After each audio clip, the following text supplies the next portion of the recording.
Essa semana eu estava vendo de novo uma adaptação, né, da obra Os Miseráveis, de Victor Hugo, para o cinema, que é uma das que eu mais gosto, que é a de 2013, não é? Uma década atrás eu estava vendo novamente, e essa eu acho que é uma prova duradoura e da força da obra-prima de Victor Hugo, que tem 160 anos já, não é?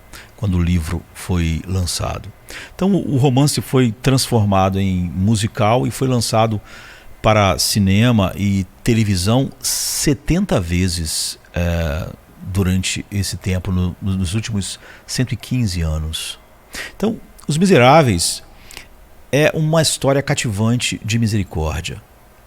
E misericórdia é essa pequena palavra, não é? Ela nos lembra que somos insuficientes por nós mesmos. Precisamos de algo, na verdade de muitas coisas, que nós mesmos não temos como suprir. E a principal de todas as coisas, não é? Também. No fim, nossa salvação deve vir totalmente de fora. Não há nenhuma salvação dentro de nós. Não há nada bom dentro de nós que possa sequer iniciar a salvação. A salvação é um dom. E é um dom da misericórdia livre. E eu acho que essa é uma razão profunda pela qual Os Miseráveis perdurou e porque atraiu tantas adaptações e performances incríveis. Não é? A misericórdia é um dom soberano de Deus, que é óbvio, pela própria definição da palavra, ele não deve a ninguém. Deus deve às pessoas justiça. A misericórdia, ele diz, terei misericórdia de quem eu tiver misericórdia, porque essa é a definição de misericórdia. Então, circundando o romance e a revolução que está no meio do romance, Os Miseráveis é realmente uma história de profundo contraste teológico, um contraste na forma como os pecadores respondem à oferta de misericórdia livre, não é? E como realmente só através de um chamado eficaz do Espírito o homem realmente pode abraçar essa misericórdia, porque é totalmente contrária ao orgulho natural do coração humano e tudo que o homem ama, não é? O homem caído que ama as trevas e não a luz. Então, em um nível profundo, essa é a história de duas respostas à misericórdia. Um homem se quebra e vive, e um homem se endurece e morre. Jean Valjean, não é um prisioneiro, talvez ali a principal figura no romance, no filme. E Jean Valjean, ele é um prisioneiro endurecido, com uma alma cheia de raiva, de ódio, quando a gente conhece ele no romance. Victor Hugo, é claro, eu acho que ele seria mais propenso a atribuir essa dureza, essa raiva, esse ódio no coração à sociedade e às duras condições prisionais, né, de Jean Valjean. Mais do que, óbvio, ele entenderia o pecado inerente como a causa final dessa condição do coração de Jean Valjean. E Jean Valjean roubou pão, porque estava com fome, né, a sua família. Ele roubou pão para a sua sobrinha, que estava faminta. E por isso ele foi condenado a 5 anos de prisão. E tentativas de fugas, não é, falhas, lhe renderam um total de 19 anos, não é, antes de ser libertado. Numa prisão brutal, não é? Numa época que não existia nenhuma ideia de direitos algum, trabalhos forçados, enfim. Então, na sua libertação, depois de 19 anos da prisão, Jean Valjean se encontra em uma escuridão torturante e interminável de não perdão no coração. Não é? O romance diz que em intervalos viria repentinamente a ele, de dentro ou de fora, uma rajada de raiva, uma explosão adicional de sofrimento, um pálido e rápido relâmpago que iluminaria seu mundo inteiro e de repente revelaria tudo ao seu redor, como os relâmpagos fazem, né? À frente e atrás, no brilho de uma luz horrenda, estavam os horríveis abismos e saliências sombrias do seu destino. O livro fala assim a respeito do coração dele, né? Tal era a sua vida e futuro, né? A vida que ele vivia e o futuro que não tinha nenhuma luz à frente. E Jean Valjean tenta se reintegrar à sociedade depois desses 19 anos preso, mas esse ex-prisioneiro encontra rejeição em cada passo. A cada passo que ele dá, ele encontra rejeição e rejeição. E finalmente ele recorre, desesperado, numa noite chuvosa e fria, ele recorre à caridade de um bispo local, o bispo Myriel, um homem bondoso e altruísta que o acolhe por uma noite. E naquela noite, enquanto o bispo dorme, Valjean rouba a prata do bispo, né? Faqueiro de prata, enfim, as peças de prata da casa. E logo, quando ele sai com aquele material, aquela prata extremamente valiosa, ele é capturado pela polícia local e ele é levado de volta à igreja, porque eles sabem que a prata era lá do bispo. Mas o bispo, surpreendentemente, diz à polícia que a prata era um presente dele para Jean Valjean, que ele não tinha roubado, que o bispo tinha dado para ele de presente aquela prata para ele recomeçar a vida, poupando assim ele de um retorno à prisão da qual ele não sairia mais. Então, na peça, por exemplo, e no livro, o bispo mais tarde diz a Jean Valjean o seguinte: ele diz que pela paixão e pelo sangue Deus te tirou, Valjean, das trevas.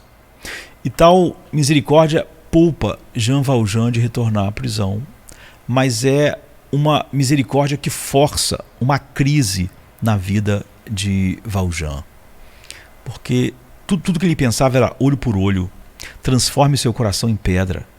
Isso é tudo pelo que vivi, isso é tudo o que conheci. Então uma palavra dele, né, o bispo, Jean Valjean diz: e eu estaria de volta sob o açoite, sob o tormento. Em vez disso, ele me oferece minha liberdade. Jean Valjean diz: eu sinto minha vergonha dentro de mim como uma faca. Ele me disse que eu tenho uma alma. Como ele sabe? Que espírito vem para mover minha vida? Há outro caminho que eu possa seguir? Estou alcançando, mas caio, e a noite está se fechando sobre mim enquanto eu encaro o vazio, o redemoinho do meu pecado. Eu encaro. Então, à luz da misericórdia, Jean Valjean é jogado na depravação de sua pecaminosidade e ele está quebrado pela misericórdia comprada pelo sangue oferecido a ele pelo bispo. A vida de Jean Valjean é permanentemente e para sempre alterada, mudada. Ele mesmo se torna um homem de misericórdia. Mas há outro personagem que é, na verdade, a causa do grande ódio no coração de Jean Valjean, que é Javert. E Javert é o legalista na história, né? Literalmente, e ele é um legalista apegado à lei de maneira brutal e não conhece nada da misericórdia. Ele se apega estritamente à letra da lei. Ele atua tanto como guarda da prisão naqueles 19 anos de Jean Valjean, infligindo a ele todas as aflições possíveis, quanto como um policial, não é? Caçando Jean Valjean, porque ele sabe que ele vai sair da linha e ele vai levar ele de novo para a cadeia. Então ele está sempre observando Jean Valjean com um olhar agudo e cruel, não é? Então Javert está sempre à procura de Valjean, perseguindo e buscando prendê-lo após ele quebrar sua liberdade condicional, que era tal que não tinha como Jean Valjean não quebrar, né? Ele quer se afastar da onde ele estava, e isso quebra a sua condicional. Então, olho por olho também é a lei de Javert, como no início Valjean estava pensando em agir, né?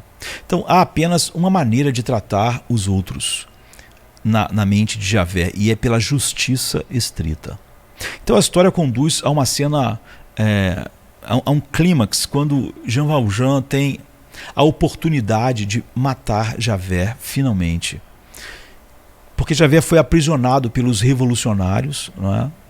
Na época da Revolução Francesa, mas em vez de olho por olho, em vez de retribuição pelas lutas, aflições e dores que Javert infligiu em sua vida durante tantos anos, Jean Valjean mostra-lhe misericórdia, né? Transformado por aquilo que o bispo tinha feito a ele, e ele corta as cordas que estão nas mãos de Javert e liberta o seu arqui-inimigo e despede ele como um homem livre, não é? Os revolucionários iriam matá-lo e ele também podia matá-lo, não é? Mas ele corta as suas cordas, as suas amarras, e deixa ele ir livre. Mas tal misericórdia envia Javert, o legalista, né, em uma queda livre da qual ele não pode se recuperar. Para ele, a misericórdia prova ser um problema insolúvel. Ele diz assim: quem é esse homem? Que tipo de diabo é ele para me dar, para me ter pego em uma armadilha e escolher me deixar livre em vez de me matar? Era a hora dele, afinal, de selar o meu destino, apagar o passado e me excluir completamente. Tudo o que ele precisava era um movimento de sua faca. A vingança agora era dele e ele me devolveu minha vida. Ele está falando com ele mesmo. Maldito seja eu se viver na dívida com um ladrão. Maldito seja eu se me render no fim da caçada. Eu sou a lei, e a lei não pode ser zombada. Eu cuspirei na sua piedade. Eu cuspirei de volta a sua piedade em sua face, em seu rosto. Não há nada na terra que compartilhamos. É ou Valjean ou Javert. Como posso permitir que esse homem tenha domínio sobre mim? Este homem desesperado que eu cacei, ele me deu minha vida. Ele me deu minha liberdade. Eu deveria ter perecido por sua mão. Era o direito dele. Era meu direito também morrer. Em vez disso, estou vivo, mas vivo no inferno. E Javert continua dizendo: e meus pensamentos se dispersam. Pode este homem ser crido? Seus pecados serão perdoados? Seus crimes serão relevados? E devo eu agora começar a duvidar? Quem nunca duvidou todos esses anos, vou começar a duvidar agora se tudo que eu estava fazendo era correto ou não? Meu coração é pedra e ainda assim está tremendo. Ainda assim treme. O mundo que eu conheci está perdido na sombra por causa daquele ato de misericórdia. Ele é do céu ou do inferno. E ele sabe que ao me conceder minha vida hoje, esse homem me matou. Mesmo assim, ele sabe disso, que ao me conceder minha vida, ele me matou. Victor Hugo então narra a crise. Ele diz: ele viu 2 caminhos diante dele, ambos igualmente retos, mas ele viu 2 deles, e isso o aterrorizou. A generosidade de Jean Valjean para com ele, Javert, o devastou, né? Esse caminho da misericórdia, oferecido livremente, oferecer e dar exatamente o oposto daquilo que o outro merece, é incoerente para o legalista. Pior ainda, a oferta de misericórdia endurece a alma do legalista. Um malfeitor benevolente, um condenado compassivo, gentil, útil, clemente, fazendo bem em retorno ao mal que ele recebeu, oferecendo perdão em troca de ódio, favorecendo a piedade em vez da vingança, preferindo ser destruído a destruir o seu inimigo, salvando aquele que o havia derrotado e ajoelhando-se no pináculo da virtude, mais próximo de um anjo do que de um homem. Isso era incrível demais para Javé, o legalista. Javé foi forçado a admitir que esse monstro existia. Não poderia continuar assim. Esse monstro nele mesmo, não é? E não continua. Não para Javé. Diante da face perplexa de tal besta, a face da misericórdia imerecida, não é? Javé, o legalista, sobe numa ponte, pula da ponte e se mata. Então, muito no início do romance, Victor Hugo nos leva silenciosamente ao estudo do bispo enquanto ele se senta, não é, em solidão e medita sobre os nomes de Deus. Deus Todo-Poderoso, Criador, liberdade, imensidão, sabedoria e verdade, luz, Senhor, providência, santidade, justiça, Deus e Pai. Enquanto o bispo escreve breves meditações sobre esses diversos nomes divinos que ele vê na Escritura, o bispo termina com o que chama de o mais belo de todos os nomes de Deus: misericórdia. Não é? Nessa linha, Victor Hugo joga com o título francês do livro, não é? Os Miseráveis, não é? Como Paulo dizendo, miserável homem que sou. Então nessa linha, Victor Hugo joga com o título francês do livro, mas mais importante, ele antecipa o tema principal do livro. Então, de fato, a misericórdia de Deus é bela. Bela para o pecador que está disposto a enfrentar seu próprio pecado, insuficiência e maldade e depravação total, e que está disposto a ser humilhado e saber que ele só pode comparecer perante Deus com a justiça de outro, que não há nada bom nele, que até os seus atos de justiça são trapos imundos. Mas para o legalista que se recusa a enfrentar seus próprios pecados e maldade e merecimento do inferno, essa mesma oferta de misericórdia se torna um problema inescapável que endurece a alma. Esse é o drama com as doutrinas da graça, as doutrinas da misericórdia na igreja dos nossos dias. É uma recontagem clássica, eu diria, o livro das parábolas de Jesus, do cobrador de impostos e do fariseu, né, em Lucas 18, 9 a 14, e do filho pródigo e do irmão mais velho, em Lucas 15, 11 a 32. A misericórdia é gratuita, é soberana e livre.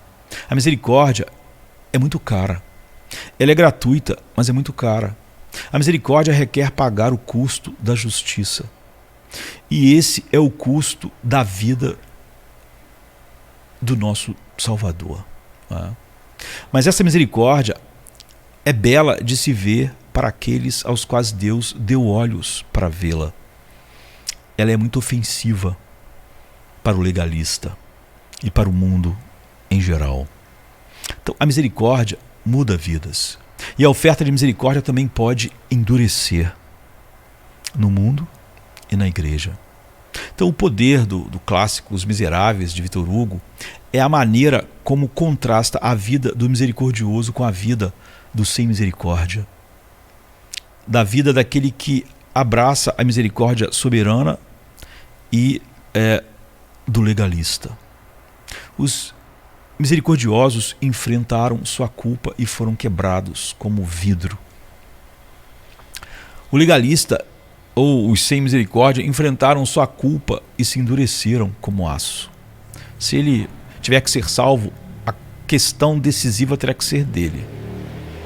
No final, ele vai poder dizer que está no céu porque ele fez algo e os outros estão no inferno porque eles não fizeram igual a ele. Na verdade, o que define que ele estará no céu é ele mesmo. E se ele está lá é porque ele fez algo. Por isso, não foi uma graça soberana. E os outros, se não estão, é porque não fizeram como ele. O que diferencia ele dos perdidos não é a graça soberana, é o que ele fez. Então, os misericordiosos primeiro receberam misericórdia. Deus a deu soberanamente. Então, visam mostrar misericórdia aos outros. O legalista, ele rejeita veementemente a misericórdia, e ao rejeitar a misericórdia, rejeitou tudo aquilo que é, na verdade, o plano de salvação de Deus. Ele não pode abraçar as doutrinas da graça, da misericórdia soberana. Então, apesar da longa luta entre Javé e Valjean no livro, e até a luta entre Javé e Valjean que encontramos em nossos próprios corações, em última análise, a Escritura nos lembra que uma vida que dá misericórdia, de um Valjean triunfará graciosamente naqueles corações em que Deus dá olhos para ver, circuncida o coração e faz com que cada vez mais o homem veja a si mesmo em seu estado sem Deus, culpado, poluído, em que as melhores coisas nele não passam de pecado. Então ele pode para sempre cantar as misericórdias de Deus. Ele gritou: miserável homem que sou, e ele não pensa em como ele pode se livrar daquela situação. Tudo que ele pensa é: quem me livrará do corpo dessa morte? E a resposta é: graças a Deus por Jesus Cristo. Como eu disse, o legalista, ele não pode dizer graças a Deus por Jesus Cristo, porque no fim Jesus fez uma coisa, mas quem vai decidir tudo é Ele mesmo. Ele é o legalista. Então a misericórdia dá a Valjean, a um Valjean, a quem se vê finalmente como Valjean, um triunfo sobre a vida legalista e dura de um Javé, que sempre no fim vai achar que por algum ato de justiça seu, nem que seja mas o decisivo, é que o seu destino repousa. Que todos nós sejamos Valjean e nenhum de nós seja Javé. É minha oração. Mas a verdade é que o mundo é um mundo de Javé e a igreja está cheia de Javé. Valjean é uma obra da graça soberana de Deus, que não só concede a misericórdia, mas dá também a misericórdia do arrependimento, da fé, de o homem ter olhos para olhar para si mesmo e ver a escuridão e a poluição sem fim da depravação total. Mas ao mesmo tempo os seus olhos também são abertos não só para isso, mas para a beleza da glória de Deus em Jesus Cristo. E isso faz dele um Valjean para sempre. Mas Javé, como o Javé que se suicidou, vai se agarrar à sua justiça e vai abraçar a morte. Deus tenha misericórdia. Deus tenha misericórdia de nós. Amém. Amém. Venha se cansado estás, e eu descanso darei.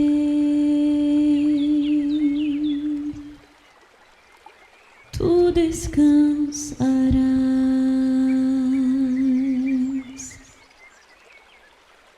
Venha a mim se não tens paz, e eu darei paz sem fim. Terás paz sem fim. O meu jugo é leve, o meu fardo graça dá. Tome tua cruz, te darei a paz.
te darei a paz.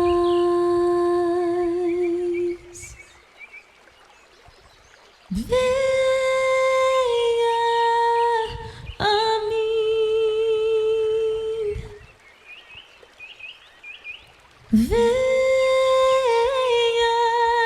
a mim, venha a mim.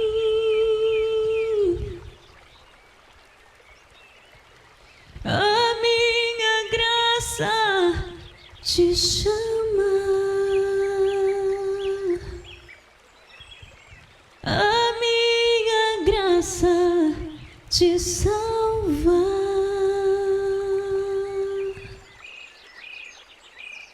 Vem a mim se triste estás, minha alegria terás, alegria e paz.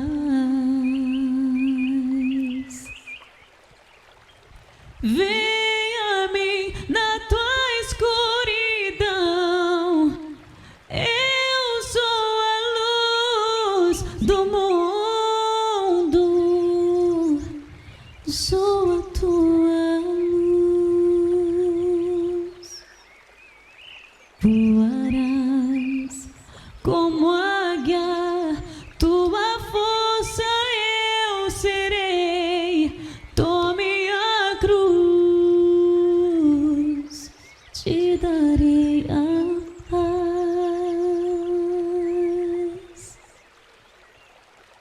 Venha a mim, venha a mim, oh, venha